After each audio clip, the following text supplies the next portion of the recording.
Hello, I'm Shelley Rothus, and I'm a different kind of victim. Well, due to a recent experience, I am going to do the topic of coming to my realization and how it helped me become successful and become a person that I wanted to be and more closer to being that person. So, who is that person? That person is self-confident. Like I had stated in past videos, is I'm not going to be a mat to anybody anymore. It's about self-respect and wanting respect in healthy relationships. I had gone over conditioned, normalized victimization syndrome and conditioned, normalized assholism syndrome. So, I've also gone over domestic violence culture, and that's going to be a part of this also. So, this part is going to be discussing the tools of shartism. Ooh, that's usually we know that based upon the cycle of abuse and how it continues. Like I've stated, it's due to everybody that is involved in that cycle of abuse. Mainly, we've always focused on the assoholic or abuser as the term that we've been using for many years now. And mine is assoholic. And the victim. As I pointed out, the patterns of abuse are the same in any type of abuse, whether it's cyberbullying, in person with a friend, family member, intimate partner, any type of relationship. The tools for assoholics remain the same in any type of abuse, which is why all types of abuse can harm the victim. As I've stated, is domestic violence culture, one flaw in that is that they mainly just focus on intimate partnership as being the only one out there. Even the mental health field does that. I'm also going to be mentioning the flaw within the mental health field throughout this. So, I bet you're wondering what came to mind as to why I just thought of all of this. In the recent situations which happened to involve one of my 3 assoholics, is that she had ended up sending me a pretty nasty text full of abuse. Basically, it was like a rerun of my whole life with this person, which is my sister by blood, as I call it. I did put my best effort as the DV shelter. They said, at least you tried. And how did I do that? One thing is that it's very confusing due to the abuse that I endured since I was a young child. I honestly, like I told my sister by blood, I don't have any family. I can't mend those broken wounds because there's way too many that I don't see any point, because I tried so many times while I was in that situation throughout my life, while I was in that situation, to change things and try to make things work, because I did want a family for life. But unfortunately, that did not work out, and that's why I decided to escape. It was not worth it anymore. And even now, because right now in my life, my main focus is improving myself and bettering myself, not only with healthy relationships, but what is going to benefit me the most. Right now, the most important thing to me is getting a job. My dream is having a job, and that's what will actually make just my dream come true. I mean, most people think that, even with, especially with younger ones, that their dream was to get married and have kids and blah, blah, blah. Me, it was to have a job and do the job that I'm passionate about and really care about and wanted to make changes in, which is in the mental health field. Even though I have a love-hate relationship with them, I do say that I really do hope to make changes in the future for them. Okay, so back to the situation. So, in the recent bullying incident, I was told by one person that one of the bullying cult clan members had contacted my sister by phone. So, I was like, okay, they had mentioned who they were pretty sure did it, but I honestly kind of felt like they possibly did. I really don't know. There's too many assoholics involved, so I don't know who to believe. Heck, even my sister could be lying and saying that they did that. Let's just say that the bullying cult clans, they have done this. Not just the ones that I've been discussing, but others have contacted family members as a way of revenge when they got mad at somebody. So it's happened before. So, of course, I figured that.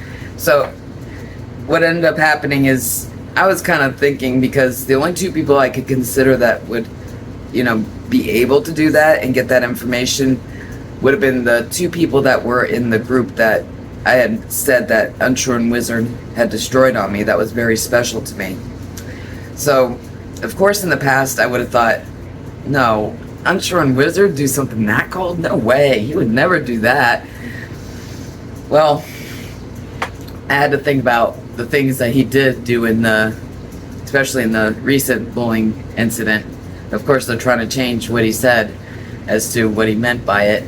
But even if he did mean it that way, let's just say that the other things he had said are basically saying the same exact thing that I understood based on just that one comment. So either way, he still said the most despicable and cruel thing to me. Also, other things on top of that. So I had actually reached out to him just to let him know, because certain people had told me, it's a good possibility that he did it. And like I said, at first I was like, but then I was like, oh wait, it's like he did do the two things that I never imagined possible that this person could do. And part of my realization had to do with the bullying that I went through for years online, as to what Unshorn Wizard had taught me with his constructive words of wisdom. It actually related to things that happened between me and him that, like I told him, is that I truly appreciate what he did do for me, for coming to my realization and being supportive in that way as to what I thought was being supportive at the time. And like I told him, this goes to the conditioned normalized victimization syndrome, is during the time that he did start to treat me in ill ways, I honestly did want to ignore it, because I was writing my personal story about it. So many things that he did do, it was extremely shameful to me, and it still is. It's very shameful to me based upon what he did, because it's really embarrassing that I thought that he was a friend while all along he was doing certain things that were very harmful to me. So it's still very shameful and embarrassing and extremely hurtful to me, and that's what caused my trauma as to how it affected me. So my realization also came from my online bullying situations and how they apply to my real life situations that I had encountered abuse throughout my whole life with my 3 assoholics. So, and also with Unshorn Wizard, as to what I went through with him. So what I'm going to be doing now is reading what I had wrote based upon it, and I'll be changing the words based upon what is already well known to my own wordings. Yes, I'm creative and I have a weird sense of humor, but hey, I enjoy doing it. That's all that matters. And if anybody doesn't like it, then oh well. Just like in the recent incident that just happened a couple days ago, I was told that there's people out there that don't like my videos and what I'm saying. Well, just like an assoholic doesn't like to hear the truth, and they don't want the victim to know the truth, well, the same goes to these people. And this person had said, everybody. I'm like, who's everybody? They're like, everybody. I said, do I know these people? because I know a lot of people out there had actually asked me to do this, and they're telling me that nobody wants me to do it. Well, I've only started doing it because people had asked me to do it after reading part of my personal story, and they even warned me, because they themselves, certain ones, they actually do their own YouTube channel and others as to where they are teaching based upon their own personal story, and they have also been attacked. Well, when they said everybody, I was like, I don't give a fuck. And I don't, because everybody isn't important to me. What's important to me is what is important to me, not what others, everybody that I don't even know who isn't important in my life care. I could give them, many things that they could talk about. Let's give them something to talk about. Heck, they would probably judge me because of, me getting this, Maybe they can have something to talk about that, because I'm going to paint this, and, who knows, maybe they can find something they can talk about with that. Who knows, You never know with people these days. Assoholics, they crave any type of abusive behaviors that they can get into. They get their little thrills, so they can go ahead and keep going, because I'm doing what I feel is important, not just for myself, but for others that had wanted this, like I myself want for our society as a whole, as for change that I hope I can make a little difference for the future. Like I said, just like Paul J. Kaplan knows, it's gonna be a long time before that happens, but I'm not gonna be one to remain silent. So I'll go ahead with the tools for assoholics. Shartism. Rage. Shart talk. That's what I changed it to. Rage to shart talk. Intense anger that assoholics use to express their invalid anger in an attempt to try and play with the victim's emotions, hoping that the victim will surrender to their power and control. I call it shart talk because it is nothing but shit that comes out of the assoholic's mouth and only harms the victim in toxic ways. Example: Decidrus was outraged when I pointed out that she is, in fact, a part of the abuse cycle because she is a member of the bullying cult clan. Michaela denies being a part of what harms other innocent people. This is what is known as conditioned, normalized assoholism syndrome. I myself was a part of the bullying cult clan. I associated with them. I was friends with certain people in there. I watched them do harm to other people. But you know what? That's where having personal integrity and being the bigger person and admitting to that even. Assoholics, when they're in the conditioned, normalized assoholism syndrome, they want to deny it. Those are my friends, I'm just watching, I may, press like here and make a comment here, say this and that.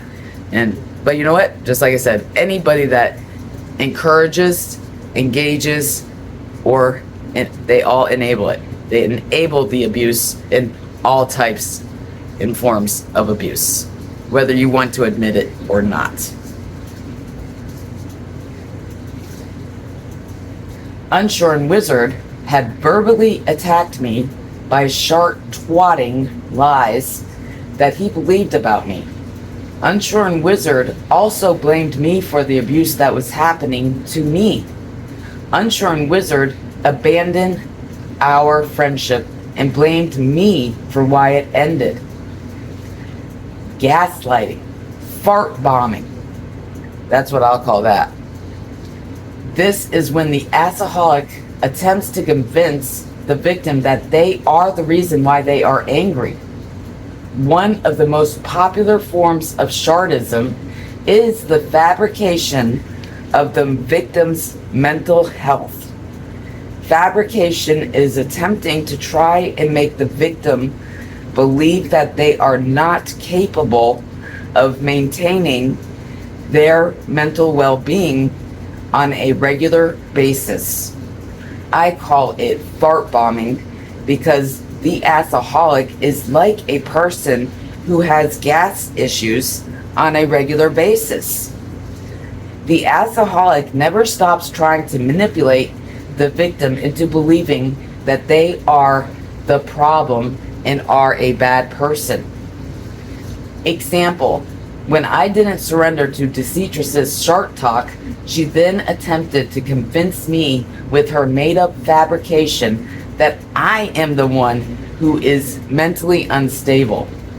This is the same tool that all of the cult clan members have used on me throughout all the cycles of their abuse on me. I'm well aware of this tool of shartism because it has been used on me by many other assoholics. So her attempts to brainwash me failed immediately. Unshorn Wizard to this day has blamed me for the abuse that happened by using the popular tool of trying to convince the victim that they are mentally unstable. Unshorn Wizard also claimed that our relationship ended because of his stigma against those who have a mental health illness. Discrimination against special needs is a part of the abuse cycle. This is a part of domestic violence culture as well. How is that? Even in the recent talk that I had in text with Unshorn Wizard he said mentally unwell. And in the recent hate group, he had actually stated in there that he had avoided talking to me, saying when I became mental or something like that. That's exactly what an assoholic does, is they say, well, they're mental, I can't be around them. That's exactly what he did throughout that whole thing. What ended up happening is that because, again, let's go back to sloppy, hypocritical ageism.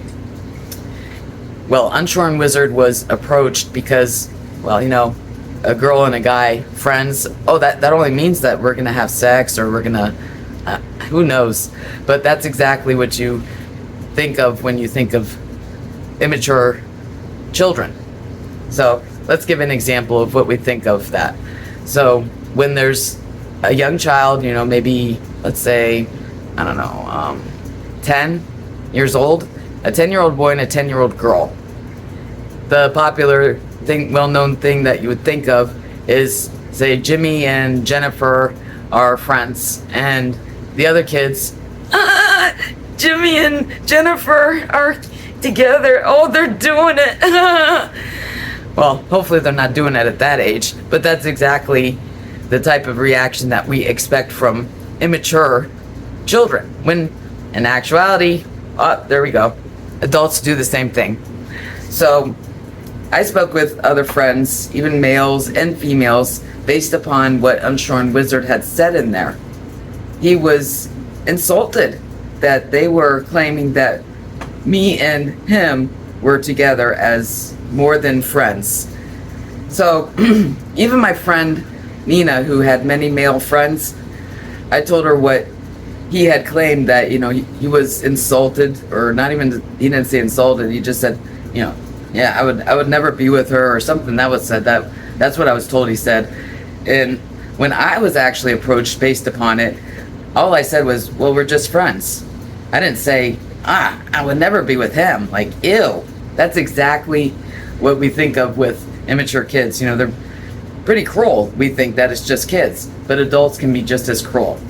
And my friend Nina is actually right. That's not a friend, because even if you're not interested in that person, if you're their friend, you're not going to make it out like they're, like my friend Tahid. People actually approached me and him separately thinking that we're together like that, and that's not even true. It's not that I think he's ugly. I just say that just never felt that way about each other. That's exactly how I explained it with me and Ken when people would ask. Is that that's not how it is with me and him. I didn't say, yuck. So people will try to, let's just say Deceitress try to say, well, that's not mean. Well, that is very disrespectful. And if they were a friend and they actually cared about that person's feelings, they wouldn't make it out like that. So, let's go on here. One huge flaw within our whole society is that mental illness is a common tool that most people are manipulated to believe. I myself have been falsely Baker-acted and falsely drugged due to the mental health field enabling my 3 assoholics' abuse on me. The mental health field is hypocritical because they shame those who work for the law enforcement for enabling the abuse of innocent people, when the fact is that the mental health field does the same exact thing to many victims of domestic violence. The stare, the silent fart. A common tool that assoholics use to try and silence the victim from defending themselves when the assoholic uses fabrication in the attempt to brainwash the victim. This involves the next attempt to try and brainwash the victim into believing that they are the problem and are the cause of the shartism. The assoholic also attempts to make the victim feel guilty by ignoring or ghosting the victim. This is one of the tools to mentally abuse the victim. If the assoholic's attempts are successful, the victim begins to question their worth and value due to believing the fabrications that the assoholic made up about them. This is a part of conditioned, normalized victimization syndrome. The victim goes into the stage of accepting and tolerating the shartism out of fear of having to deal with the consequences if they don't surrender to the shartism. In this case, I was well aware of this part of the cycle of shartism. This is due to remembering this exact same part I went through more than once with Unshorn Wizard. I knew this part very well because it was one of the most excruciatingly painful parts I endured during my relationship with Unshorn Wizard. I remembered that I had accepted blame for things that I was not at fault for happening. Unshorn Wizard had accused me of causing him problems when the bullying cult clans were attacking me. I also remember that Unshorn Wizard had started to ghost me even after I had accepted his uncalled for behaviors that I actually didn't deserve. Based on this experience, I will no longer accept or tolerate it when others attempt to try and get me to take the blame for their ill, uncalled for behaviors and actions. This experience is one of the most excruciatingly painful things that I will never forget. The outcome of this lesson actually is a positive one, since I no longer will allow myself to be a mat for others to walk all over me without any care as for how they affect me. Example, after Decetress's attempts to fart bomb me, she then tried to threaten me with the ultimatum of either accepting and agreeing with her fart bombs or to not speak to her again unless I do. Her attempts to try and convince me that I am mentally unwell and she is trying to help me. I have to take a moment to crack up laughing at this overused and well-known tool that assoholics use frequently on their victims. Projection, shart slurping. So, yes, that is exactly very true as to what happened recently. Is Decetress had gotten angry at me because I had pointed out that she is in fact a part of the abuse by being a part of the bullying cult clans. So, I'm going to take a little break here and I'll be getting back, and the next part is projection that I changed to shart slurping. I'll see you for part 2. I'm Shelley Rothus, and I'm a different kind of victim. See you next time.